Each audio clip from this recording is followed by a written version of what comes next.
Welcome back, ladies and gentlemen. This is Midnight, bringing you the second part of the Highlander Gauntlet. I'm going to be speeding up these games here. I just figured that it made more sense. You can get a lot more done, and you'll have a lot more pauses with me talking about the action, rather than waiting for something to happen this way. And already it looks like he tries to drop an Apollo, which I kill with a Gift of Munin. Right now I'm really just trying to keep things off the board for him, while at the same time putting some damage on his board. It's going to really come down to me getting enough damage down and being able to combo him out if he does take the board. Because if he does get bored and he's able to keep using his hero power to power up one of the gods every single turn, I'm not going to really have a response. And at this point I'm already kind of down, if you can see. However, I'm going to be able to buff up this Brontes and take out that Medusa before she takes over completely. Now at this point, I don't know why he attacks me with the 1-1. Yeah, again, I don't understand why he attacks me with the 1-1 here. Still not looking the best, but I have a Freya in hand, so I'm going to be able to banish and stall a couple turns here, while at the same time putting some damage on his stone. So at this point I'm going to make him choose between having to deal with what I've got here as a threat, while at the same time defending my structure back here that gives everything charge. That charge ability is very key for me being able to unleash endgame combos with Loki and things like that. I misplay here. Unfortunately, I thought I was on on the square where my suitor is, but it like jumped back right at the last moment. So yeah, that kind of sucked, but you know, what are you gonna do? Sometimes stuff happens. At this point, dealing with this 5-8, no thank you. Silence and get rid of him and kind of start wearing him down. The thing is, he's down to 2 cards and none of the things on board right now are actually gods, so that's really key in him not being able to utilize his hero power as well. So he's going to be able to get some free damage here. I'm not really worried about that as much because I have Hell back here. Oh, that sucks. It's okay.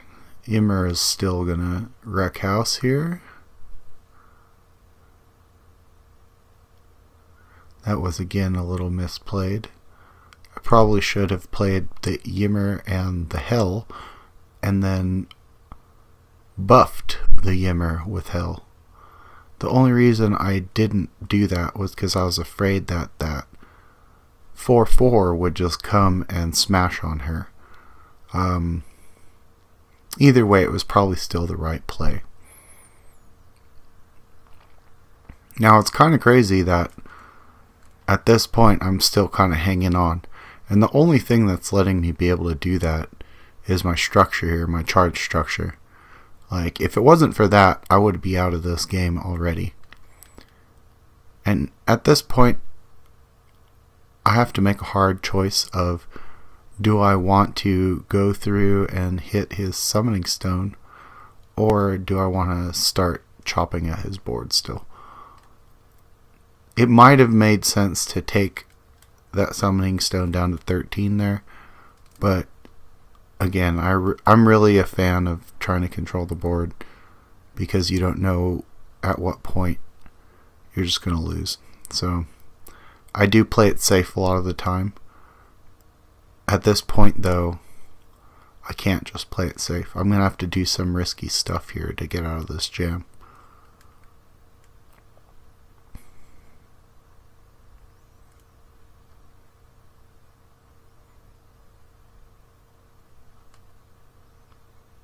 This looks like a pretty bad position for me. But lucky for me, I'm like the greatest Hand of the God player of all time, so I'll get out of this. Don't worry, guys.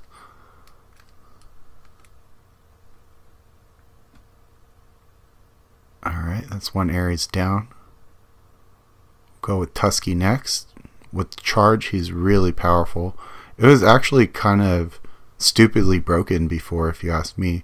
When he was a 4-2 and you played him in Odin with the Charge, it was kind of dumb.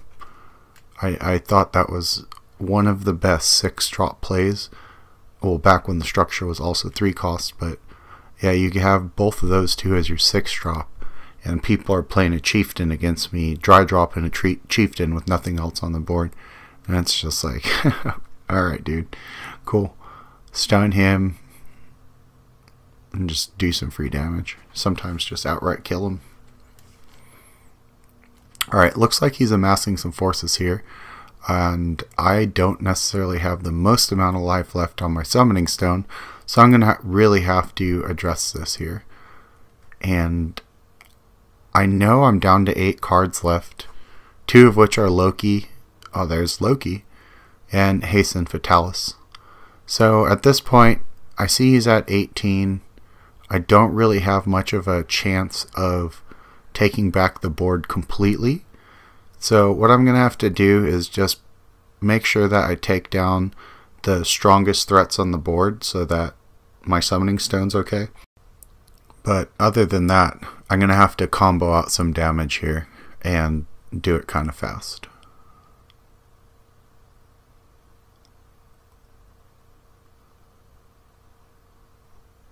Need to take off the range damage on the board here. And unfortunately, I ran out of time there. I would have really liked to get some damage out of that Zaben Scout, but no big deal. He would have died anyways to my hell, so no real repercussions in my misplay there. And here's where it gets fun. Now, I'm down to 5 cards left in my deck. I got Argus on the board and a Nacon Warrior in my hand. And this is what this tells me. I don't know if he wants to base rush or what, but I know one of those 4 cards left is Hasten Fatalis.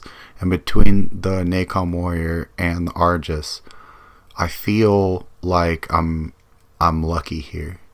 I feel like I can make this happen. And, well, I think I definitely make the right play here, showing who the one is. There can be only one. Alright, so what I'm going to do here is get my Loki in range, drop my Nacon Warrior to hopefully draw into my Hasten Fatalis. Don't get it, but because I have Argus on board, I'm going to be casting the 2-drop God, and I get it. Knowing I already have lethal, I finish him off.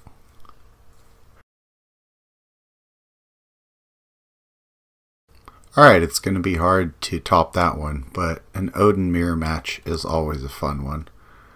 And surprisingly, this is not a quick match. So, we're going to start off with everyone's favorite hero power and 1/1 charge my way over to a summoning stone.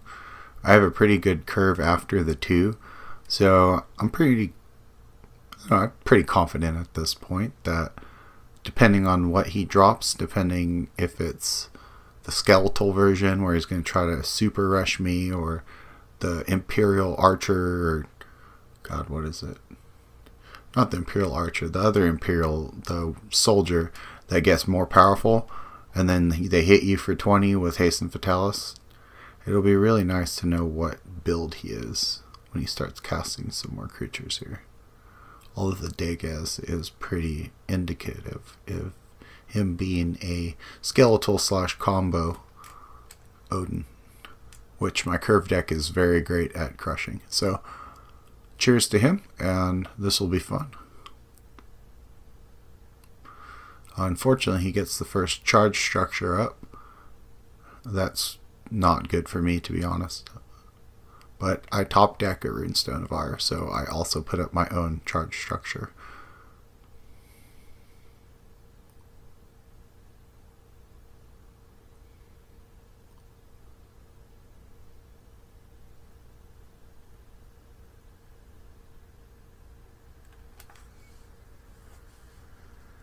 There we go. Oh, that's right. I'm going to hold off because I have a solid 5-drop in the Caldir and the structure. Had I not done that, I would have been able to take care of both of the skeletal warriors in front of me.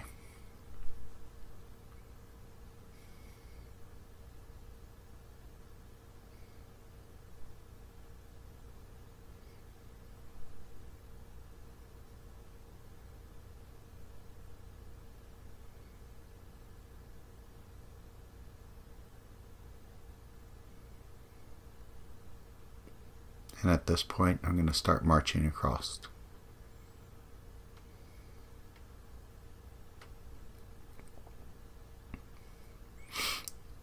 I'm really hoping that he's going to drop multiple creatures here so that I can get some good value out of Freya.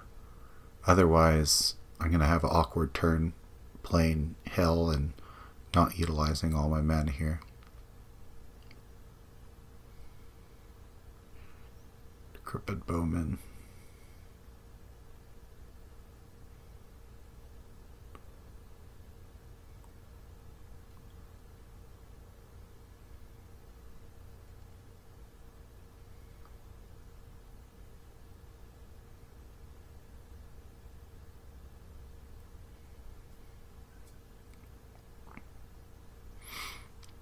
Gonna get rid of his charge ability here.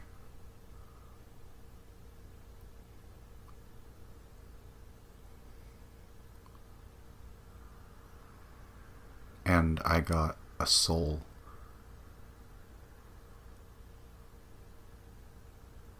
Oh, I ran out of time. Damn it. That was actually a pretty annoying misplay.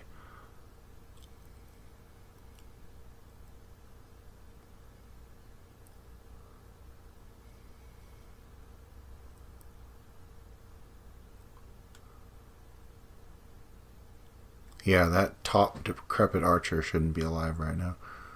But, you know, we all make mistakes. And I still got the Freya that I can lean on here.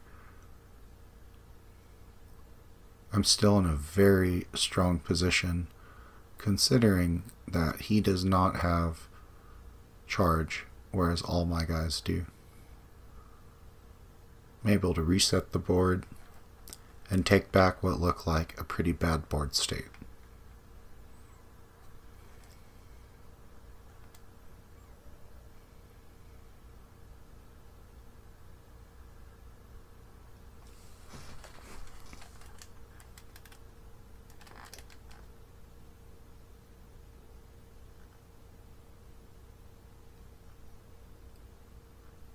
Alright, looks like he's also trying to take down some of my damage here, but considering I have charge, it's not really as effective, honestly.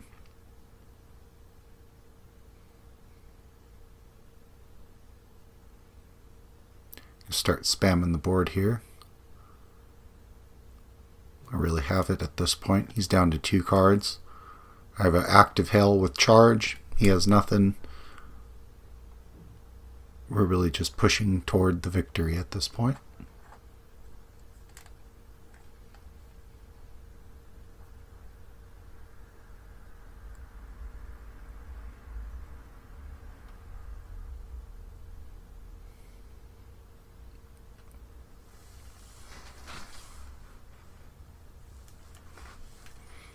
I think he's just realizing it now too.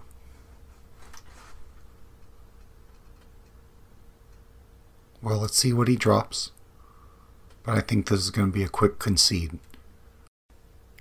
Alright, it looks like I have almost lethal. 3 left. But, well, let's play it out.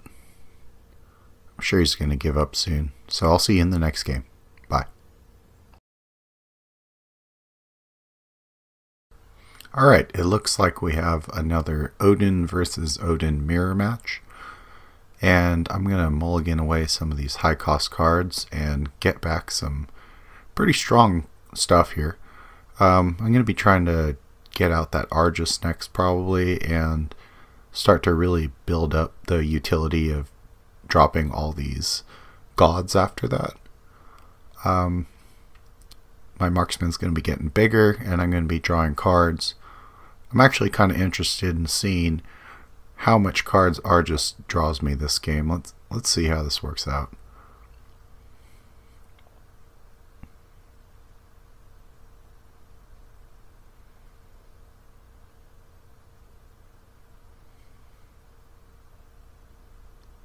I don't necessarily want to get attacked by this guy, so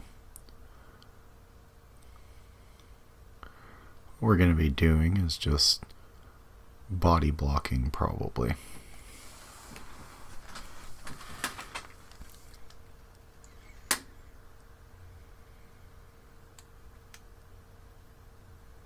Alright, I got him in my trap now.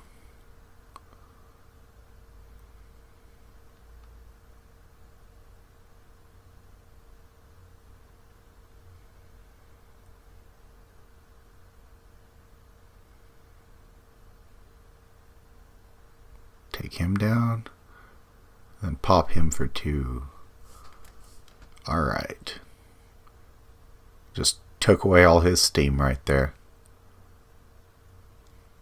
Got a pretty good formation going. Although I have a feeling this fire imp is about to take down my marksman. Yeah, as expected. That's very strange on why he attacked my range unit when he has melee immune. I really don't understand that play, but I'm happy he made it.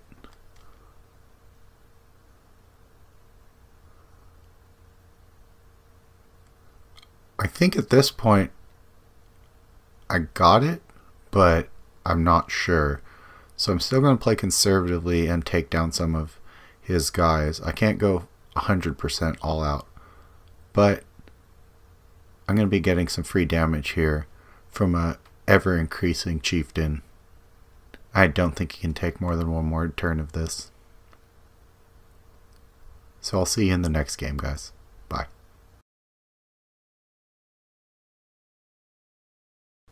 Alright, so we got the last game here, and it's a Ra versus Odin. And as always, when you're 7 wins up, it's always a clincher, right? I mean, even if you're feeling good and confident since you just mowed down 7 opponents, you still have that feeling of, oh, but what if I get a bad draw? Or, you know, you got to get all that out of your head and stop thinking negatively. A lot of card games is logical thought, and it's hard to do that when you're thinking emotionally about what RNGesus can do to your odds.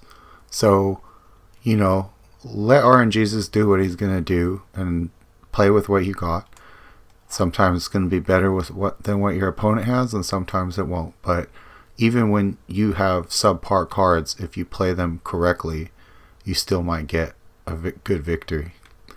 And to segue into that, sometime over this weekend, I'm going to be going over one of the worst 12-0 arena decks that I got, which was a Bologna deck with, I believe, 0 legendaries in it, and just a decent curve and good play. I was able to go 12-0. So I think that was a really interesting series of events that doing a voiceover might really help, because I know when I do a lot of these videos, I am using some expensive cards in terms of dust, but you have to understand that I have a lot of these cards because I focus on one faction at a time. Like, I maxed out the Norse first and have all the cards that I'd want, and then after that I maxed out, let's see, the Greek and then the Romans, and then I'm almost done with the Egyptians. I'm starting to knock out the Maya next. So because of that, I kind of build with what I got, and I'm really excited to play Pauper with some of the factions that I don't really have all the cards for, such as Hindu is the biggest one. For whatever reason, I don't have either of the Hindu legendaries, and it's kind of a bummer. The big one I'm missing for the Mayan is Blight. I'd say Blight is as must play as Annihilate is for the Egyptians. So to get back to the game, I've pretty much just been steamrolling him this entire time. So I have enough on the board to basically kill him within a couple turns, but he annihilates me. I take like 6 off of his summoning stone because of my behemoth, but after I drop this fire giant after, I don't think he's going to recover. There's just too much on the board for me to kill him with.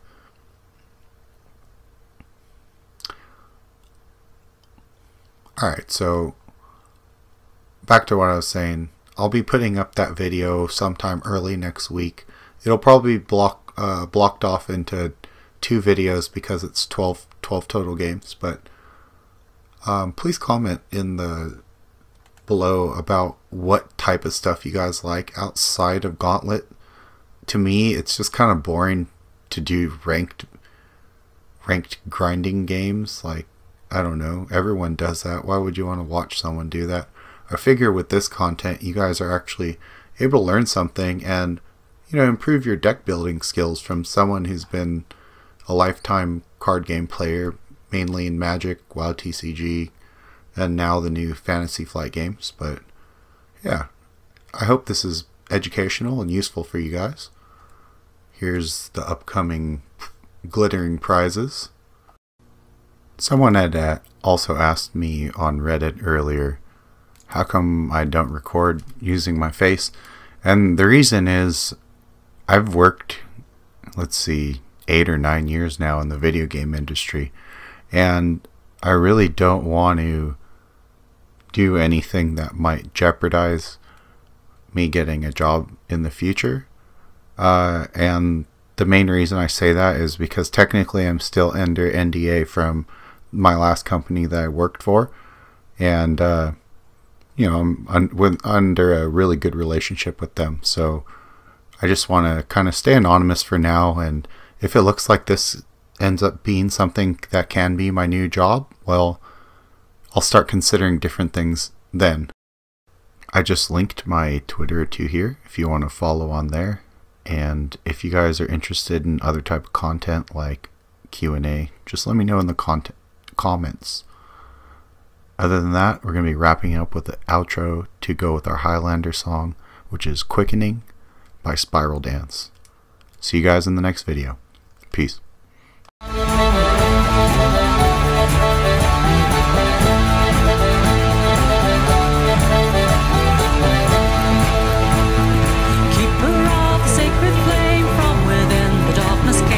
Spring made from winter's crown, brightest queen of morning song, the smith that forges iron craft, light bringer on the spiral path, sage and healer guide the plough, drink from the white redded cow, keeper of the sacred flame, from within the darkness came, new spring made from winter's crown, brightest queen of morning song, from the east the rising sun keeps alive the sacred flame, the eternal fire for all to see, the giver of the prophecy.